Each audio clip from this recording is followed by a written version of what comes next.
Madam வணக்கம். வணக்கம் sir. Madam இந்த பஞ்சாங்கத்துலலாம் இன்றைக்கு மழை வரும் அப்படின்லாம் போடுறாங்க. சில சமயம் வந்து கடுமையான மழைப்பொழிவு இருக்குன்னு போடுறாங்க. இதெல்லாம் எதை வச்சு கணிக்கிறாங்க மேடம்? பஞ்சாங்கத்தில் நீங்கள் பார்த்தீங்கன்னா மகர சங்கராந்தி பலன் ஒன்று ஜென்ரலாக தை மாதம் மாத பிறப்பில் நம்ம மகர சங்கராந்தி பலன் போடுவோம். பஞ்சாங்கத்தில் வந்து போடுவாங்க. ஸோ அந்த மகர சங்கராந்தி பலன்லேயே வந்துடும் அந்த வருடத்தில் வந்து மழை எப்படி இருக்கும், மேக மூட்டங்கள் மட்டும் இருக்குமா, எந்த இடத்துல எல்லாம் அழிவு இருக்குது அப்படிங்கிறத பஞ்சாங்கத்தில் முன்னாடியே கணிச்சு போட்டுடுறாங்க. ஸோ கிரகநிலைகளை வைத்து சொல்லணும் அப்படின்னா மழையோடைய அளவு, இல்லை ரொம்ப ஒரு புயல் வருமா, வெள்ளத்தினால் ஒரு இடம் அழியுமா, இது எல்லாம் சுக்கிரன் சந்திரன் இது ரெண்டத்தையும் வச்சு தான் மழை வருஷிக்கிறத பற்றி இவன் வந்து போடுறது உண்டு. அது மலை பிரதேசமாக இல்லை பொதுவாக ஒரு ஊரா, இது எல்லாமுமே கிரகநிலைகளை வச்சு சொல்லுவாங்க. மார்கழி மாதத்தில் திருவாதிரை நட்சத்திரத்தில் சந்திரன் வரைச்சி கர்ப்போட்டம் அப்படிங்கிறது ஒன்று உண்டு. அந்த நாள் எப்படி இருக்குங்கிறத பொறுத்தும் அந்த வருடத்தினுடைய மழை எப்படி இருக்கும் அப்படிங்கிறதும் சொல்லுவாங்க. அடுத்தது வந்து பார்த்திங்கன்னா சித்திர வருட பிறப்பு பலன். அந்த வருடம் அந்த சித்திர வருட பிறப்பு எப்படி இருக்கும், எந்த டைமில் சூரியன் வந்து மேஷத்துக்கு சஞ்சாரம் பண்ணுறார். ஸோ அந்த வருடத்தினுடைய ஒரு ஒரு வருடத்தில் வந்து பார்த்திங்கன்னா சித்திரை, ஆடி, மகர சங்கராந்தி பலன், அதே மாதிரி இந்த மார்கழி மாதம். ஸோ சூரியன் வந்து ஆனி மாதத்தில் ஆடி மாதத்தில் அவர் அந்த தட்சிணாயன புண்ணிய காலமாக இருக்கட்டும், மகர மாதத்தில் உத்தராயண புண்ணிய காலம், தனுசுல அவர் வந்து ஆருத்ரா நட்சத்திரம், இப்படி சூரியன் சந்திரன் சஞ்சாரம் எப்படி இருக்கோ அதை வைத்து தான் அந்த வருடத்தினுடைய மழை அளவு எப்படியெல்லாம் இயற்கை சீற்றங்கள் இருக்கும் அப்படிங்கிறதையும் கணிக்கிறாங்க. இந்த ஆண்டு மழை எப்படி இருக்கும் மேடம்? இப்போ வரக்கூடிய கார்த்திகை, மார்கழி, தை மாதங்களில் வந்து மழை அதிகமாகத்தான் இருக்கும். எப்பொழுதும் போல் நம்ம பொதுவாக சொல்கிறது உண்டு இல்லையா, அந்த வடகிழக்கு பருவமழை வந்து ஜாஸ்தியாக இருக்கும் ஐப்பசி கார்த்திகையிலலாம். சம்டைம்ஸ் அது மார்கழி மாதம் வரைக்கும் கூட இறுதியில் வந்து தொடருது. இந்த வருடம் இந்த விஸ்வாவசு வருடத்துலேயும் மழையின் அளவு அதிகமாக இருக்கும். ஆனால் இப்போ நம்ம டெய்லி பார்க்குற மாதிரி சென்னைக்கு ரெட் அலர்ட்டு, இங்கே வந்து இப்படி புயல், அந்த மாதிரி நம்ம பயப்பட வேண்டிய அவசியம் கிடையாது. மழை கடலோர பகுதியில் ஜென்ரலாகவே கடலூர், நாகப்பட்டினம் இதெல்லாம் ஜென்ரலாகவே மழை அதிகமாக இருக்கும். அவங்கெல்லாம் கொஞ்சம் எச்சரிக்கையாக இருக்க வேண்டிய ஒன்று.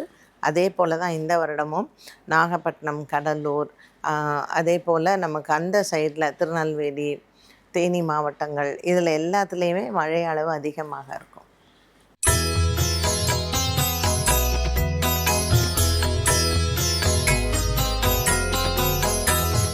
இன்று அக்டோபர் மாதம் 23ஆம் தேதி வியாழக்கிழமை. இந்த நாளுக்கான 12 ராசிக்கும் பலன் மற்றும் பரிகாரத்தை பார்க்கலாம். அதற்கு முன்னதாக இந்த நாளினுடைய சிறப்பை தெரிந்து கொள்வோம். இன்றைய நல்ல நேரம் காலை 10:45 மணி முதல் 11:45 மணி வரையிலும். இன்றைய நட்சத்திரங்கள் அதிகாலை 2:02 வரை சுவாதி, அதற்கு பின்பு விஷாகம். இன்றைய திதிகள் இரவு 9:44 மணி வரையிலும் த்விதியை, அதற்கு பின்பு திருத்தியை. இன்றைய சந்திராஷ்டம நட்சத்திரங்கள் அதிகாலை 2:02 மணி வரையிலும் உத்திரட்டாதி, அதற்கு பின்பு ரேவதி. மேஷராசி நேயர்களுக்கு அஸ்வினி நட்சத்திரக்காரர்களுக்கு இன்றைக்கி சந்திராஷ்டம தினமாக அமைகிறது. 8ஆம் இடத்தில் இருக்கக்கூடிய சந்திரனின் சஞ்சாரம் சற்று மன சஞ்சலங்களை கொடுக்கும். மேஷராசியில் பரணி, கிருத்திகா நட்சத்திரக்காரர்களுக்கு இன்று நாள் முழுவதுமே அலைச்சல்களும் வேலை பலுவும் அதிகமாக இருக்கும். 7ஆம் இடத்தில் இருக்கக்கூடிய கிரக சஞ்சாரங்கள் உங்களுக்கு குடும்பத்தில் வேலையை அதிகரிக்க செய்யும். ஒரு சிலருக்கு பெரியவர்களின் ஆரோக்கியமாக இருக்கலாம், ஒரு சிலருக்கு சிறியவர்களின் ஆரோக்கியமாக இருக்கலாம், மற்றும் நண்பர்களுக்காக நீங்கள் அலைய வேண்டிய சூழ்நிலைகள் வரலாம். இன்று பங்கு சந்தையின் முதலீடுகள் நல்ல லாபத்தை தரும். 6ஆம் இடத்தில் இருக்கக்கூடிய சுக்கிரன் நீச்சம் பெற்று இருந்தாலும் இன்றைய நாளில் உங்களுக்கு அது அனுகூலமாகவே அமைகிறது. 3 கிரகங்கள் நீச்சம் பெற்ற நிலையில் மேஷராசி நேயர்களுக்கு இன்று மனசஞ்சலங்கள் ஏற்பட்டு பின்பு மறையும். இன்று விநாயகர் ஆலய வழிபாடும் மற்றும் சஷ்டி சமயமாக இருப்பதனால் முருகன் ஆலய வழிபாடும் உங்களுக்கு சிறந்தது. இன்று பிள்ளைகளின் ஆரோக்கியத்தில் கவனம் செலுத்தவும். ரிஷபராசி அன்பர்கள், 7ஆம் இடத்தில் சந்திரன் நீச்சமாக இருப்பதும், 6ஆம் இடத்தில் சூரியன் நீச்சமாக இருப்பதும், 5ஆம் இடத்தில் சுக்கிரன் நீச்சமாக இருப்பதும் ரிஷபராசி நேயர்களுக்கு இப்படி சுக்கிரன், சூரியன், சந்திரனின் நீச்ச கிரகம் பெற்ற நிலையில் ரிஷபராசி அன்பர்களுக்கு அது நீச்சபங்க ராஜயோகத்தை கொடுக்கும். உங்களுக்கு பொருளாதார வரவாக இருக்கட்டும் மற்றும் குடும்ப சூழ்நிலைகளாக இருக்கட்டும், அனைத்துமே உங்களுக்கு மனதிற்கு திருப்தியாகவே அமைகிறது. ரிஷபராசியில் ரோகிணி நட்சத்திரக்காரர்களுக்கு நல்ல ஒரு உயர்வான காலமாக உண்டு. இன்று நீங்கள் எண்ணிய காரியங்கள் நிறைவேறும். பல நாட்களாக தடைப்பட்ட வருமானங்கள் இன்று வந்து சேரும். இன்று வியாழக்கிழமை குருவாரத்தில் முருகப்பெருமானை தரிசனம் செய்யலாம். குழந்தை இல்லாத தம்பதிகள் சஷ்டி கவசம் படித்து முருகனை வணங்க நீங்கள் நினைத்த காரியங்கள் நிறைவேறும். இன்று 2 நபர்களுக்கு அன்னதானம் செய்வது நல்லது. மிதுன ராசி நேயர்கள், மிதுன ராசி நேயர்களுக்கு 4, 5, 6 கிரக நிலைகள் நீச்சம் பெற்றிருக்கின்றன. இவற்றில் இவர்களுக்கு சந்திர பகவான் 6ஆம் இடத்தில் நீச்சம் பெற்றிருப்பது தன லாபத்தை கொடுக்கும். பண வருவாய் அதிகமாக இருப்பதனால் மிதுன ராசி நேயர்களுக்கு இன்று நல்ல ஒரு மன நிறைவு உண்டு. பல மாதங்களாகவே உங்களுக்கு இருந்து வந்த மன சோர்வுகள் நீங்கும். குழந்தைகளிடத்தில் இருந்து வந்த பிடிவாத குணமும் மற்றும் பிள்ளைகளிடத்தில் உங்களுக்கு பாசமும் இன்றைய நாளில் மிகுதியாகவே இருக்கும். குடும்பத்தில் சுப நிகழ்வுகள் ஏற்பட வாய்ப்புகள் உண்டு. மிதுன ராசி அன்பர்களுக்கு இன்று எடுத்த காரியங்கள் நிறைவேறும். பல மாதங்களுக்கு பிறகு குடும்பத்தில் சந்தோஷமும் நிம்மதியும் பார்க்கலாம். கடகராசி அன்பர்கள், ராசிநாதன் சந்திரன் நீச்சம் பெற்றிருக்கிறார். ஆகவே மனக்லேசங்கள் உண்டு. ஆயில்ய நட்சத்திரக்காரர்களுக்கு உடலில் சின்ன தொந்தரவுகள் இன்று இருக்கும். மருத்துவரை சென்று பார்ப்பது நல்லது. தோல் சம்பந்தப்பட்ட விஷயங்களில் ஒரு சிலருக்கு இன்றைய நாளில் சற்று மருத்துவ செலவுகள் அதிகரிக்கலாம். கடகராசி அன்பர்களுக்கு பூசம் நட்சத்திரக்காரர்களுக்கு உடல் ஆரோக்கியத்தில் கவனம் தேவை. புனர்பூச நட்சத்திரக்காரர்களுக்கு இன்று எண்ணிய காரியங்கள் நிறைவேறும். இருந்த போதிலும் மனதில் சின்ன சோர்வுகள் ஏற்படும். அரிசி தானம் செய்வது நல்லது இன்றைய நாளில். சிம்மராசி அன்பர்கள், இன்று நாள் முழுவதும் சிம்மராசி அன்பர்களுக்கு உற்சாகமான நாளாக இருக்கும். புதிய நண்பர்களின் அறிமுகங்கள் உங்களுக்கு வியாபாரத்தில் நல்ல ஒரு மாற்றத்தை தரும். குடும்பத்தில் கொடுக்கல் வாங்கலில் இருந்து வந்த பிரச்சனைகள் தீரும்.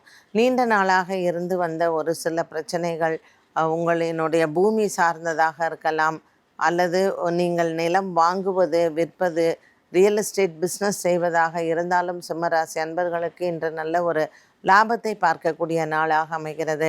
குருவாரமான இன்று முருகப்பெருமானை தரிசனம் செய்யலாம். முருகப்பெருமான் ஆலயத்தில் இன்று மாதுளம்பழம் நெய்வேத்தியம் செய்து குழந்தை இல்லாத தம்பதியினர்கள் எடுத்துக்கொள்ள உங்களுக்கு பலன்கள், விரதத்திற்கான பலன்கள் முழுமையாக கிடைக்கும்.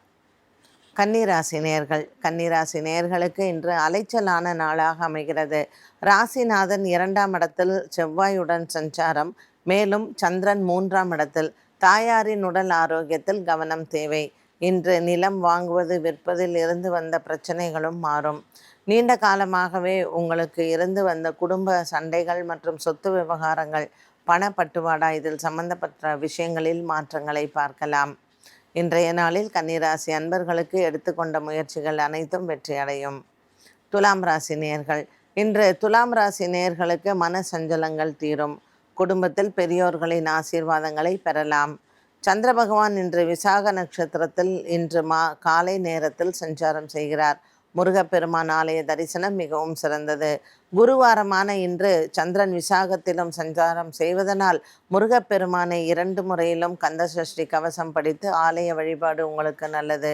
குடும்பத்தில் இருப்பவர்களுக்கு நல்ல ஒரு மன நிம்மதியும் சந்தோஷமும் கிடைக்கும். விருச்சிக ராசி அன்பர்கள், சந்திரன் இன்று உங்கள் ராசியில் சஞ்சாரம் செய்கிறார். பல நாட்களாக இருந்து வந்த மன போராட்டங்கள் மாறும். விருச்சிக ராசி நேயர்களுக்கு இன்று எடுத்துக்கொண்ட வேலைகளில் காலை நேரத்தில் குடும்ப சூழ்நிலைகளில் இருக்கக்கூடிய விஷயங்கள் மனதிற்கு திருப்தியாகவும் மற்றும் பண பாக்கிகள் வந்து சேர வேண்டியது, நீங்கள் கொடுக்க வேண்டியது அனைத்தும் உங்களுக்கு சாதகமாகவே முடிவடையும். விருச்சிக ராசி அன்பர்களுக்கு இன்று முருகன் ஆலய வழிபாடு சிறந்தது. இன்று அன்னதானங்களும் செய்யலாம். குருவாரமான இன்று முருகனை வணங்கி சஷ்டி கவசம் படித்து செவ்வரளி பூவினால் இவரை மனதார பிரார்த்தனை செய்ய இருக்கக்கூடிய பிரச்சனைகள் மற்றும் குடும்பத்தில் குழந்தைகளால் ஏற்படக்கூடிய மன சோர்வும் நீங்கும். தனுசு ராசி அன்பர்கள், தனுசு ராசி நேயர்களுக்கு சந்திரன் 12ஆம் இடத்தில் இருப்பதனால் விரய செலவுகள் உண்டு. 10ஆம் இடத்தில் இருக்கக்கூடிய சுக்கிரன் நீச்சன், 11ஆம் இடத்தில் சூரியன் நீச்சன், 12ஆம் இடத்தில் சந்திரன் நீச்சன். தனுசு ராசி நேயர்களுக்கு இப்படி கிரகநிலைகள் உங்களுக்கு 10, 11, 12ஆம் இடத்தில் கிரகநிலைகள் நீசம் பெற்று இருப்பதனால் இன்று முருகன் ஆலயத்தில் பால் அபிஷேகம் செய்வது மிகவும் சிறந்தது. நீர் திரவியங்களை கோவிலுக்கு தானமாக கொடுப்பது, பால், பன்னீர், இளநீர் போன்றவை அபிஷேகத்திற்கு கொடுக்க தனுசு ராசி அன்பர்களுக்கு கிரகங்களினுடைய தோஷங்கள் தீரும்.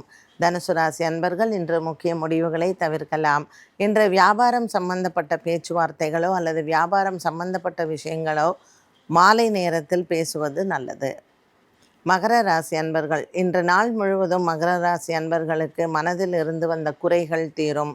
பல நாட்களாகவே அலுவலக வேலைகள் மற்றும் குடும்ப வேலைகளில் இருந்து வந்த குழப்பங்கள் இன்றைய நாளில் உங்களினுடைய உயர் அதிகாரிகள் மூலமாக தீரும். இடமாற்றங்கள் மற்றும் பங்கு சந்தையின் முதலீடுகள், அலுவலக ரீதியாக பேச்சுவார்த்தைகள், இது அனைத்தையும் இன்றைய நாளில் காலை வேளையில் நீங்கள் செய்து முடிக்க மனதிற்கு திருப்தியும் சந்தோஷமும் மாலை நேரத்தில் வந்து சேரும்.